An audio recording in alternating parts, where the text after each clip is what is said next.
नबी सल्लल्लाहु अलैहि वसल्लम ने रियासत मदीना उसकी सरबराही संभाली तो मुसलमान गरीब तरीन थे।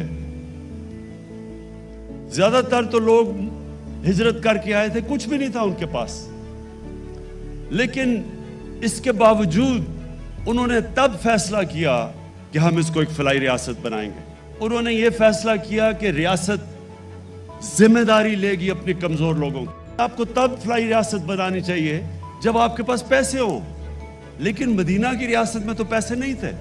तो अल्लाह हमें क्या बता रहा है कि पहले आप एक रियासत में इंसानियत लेके आते हैं, फिर उस रियासत के पास पैसा आता है। नबी सल्लल्लाहु अलैहि वसल्लम ने साबित किया कि पहले एक इंसानियत का निजाम आता है, फिर अल्लाह खुशहाली लेके आता है। पाकिस्तान की तारीख में पहली बार रियासत ने कमजोर तबके की जिम्मेदारी ली।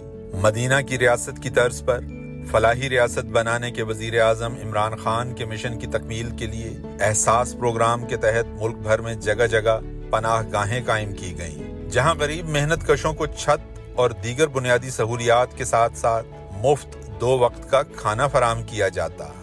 कमजोर तबके को फाकों से बचाने के लिए लंगर खाने कायम किए गए। इस सिलसिले की एक कड़ी कोई भूखा न सोए जैसा शानदार मंसूबा था।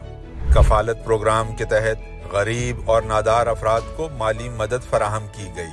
कमजोर तबके को राशन कार्ड जारी किए गए, जिससे इन्हें अशियाए ज़रूरिया रियायती कीमत पर दस्तयाब थीं।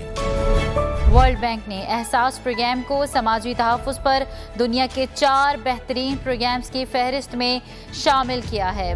पाकिस्तान को हम वो रियासत बनाएं जो इसको बनना चाहिए था, एक फलाई रियासत, एक रियासत जो जिम्मेदारी ले अपने उस तबके की जिसको दुनिया पीछे छोड़ गई है। कोई भी दुनिया में मुल्क आगे नहीं बढ़ सकता जिधर थोड़े से लोग अमीर हो और बाकी गरीबों का समुंदर हो। कोई दुनिया में मुल्क आगे नहीं बढ़ा। मुल्क आगे तब बढ़ता है जो मुल्क अपने निचले तबके को ऊपर उठाता है।